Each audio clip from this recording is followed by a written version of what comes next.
Hey up guys, if you are in a spot in a blues and you want to have that great big finish at the end of the blues, then what you need is a turnaround. Now there are videos on my channel about turnarounds, but none as snazzy as this. You could say snazzy, you could say jazzy. Nice. But this one is a doozy. Let me just play it for you. And it goes like this, and I've got two ways that I'm going to show you how to play this. I'm going to show you how to play it with the full chords, and then what I'm going to do is I'm going to show you how to play it with just 3 fingers on each chord. Okay, so here's how we do it with full chords. We've got a full A major, A7.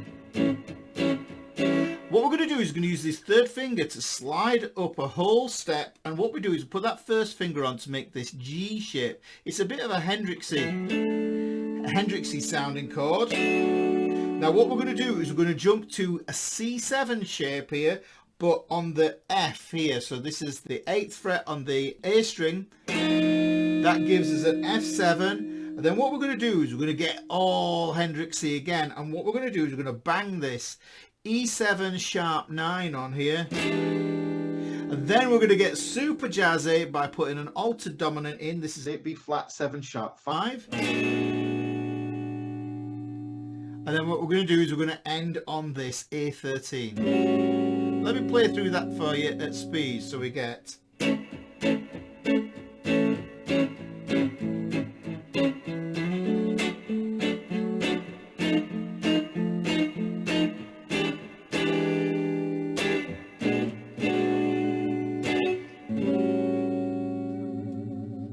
Now that's pretty cool, but what we could do is we can slim that down even more.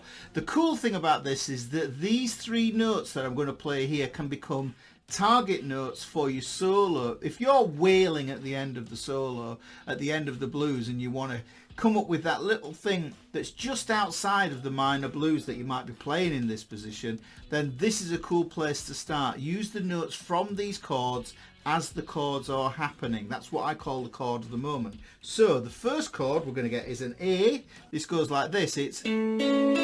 That's a nice simple shape. You can see there's no barring going on there. That's there like that. There will be a PDF in the description that you can just download for free. Then what we do is we play this as the A7 shape. I love this shape. You know, you might think it looks like a D shape, and if you dropped it down onto the G, B and E string, you're right.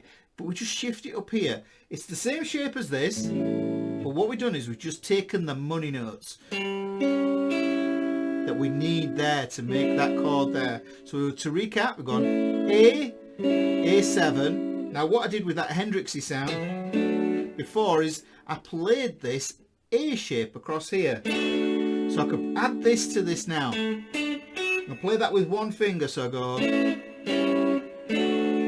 And because of the convenience of that first finger there, what I do is I just roll it over and then I play a 3-fingered shell chord of that F7. There we go. And now what I can do to get that E7 sharp 9, I can get rid of the root on that one. And you can see here I've got the 3rd flat 7 sharp 9 here. And it's almost like that A shape in a strange kind of way, but inverted upside down and, you know, flipped. So we've got that there like that. And then what we do is to get that altered dominant chord, what we do is we just pull that 3rd finger back. And then to get to that A13, what we do is we just revert to that diagonal shape. It looks like that 7 sharp 9, but it isn't. So you take those together and play through those. So we get.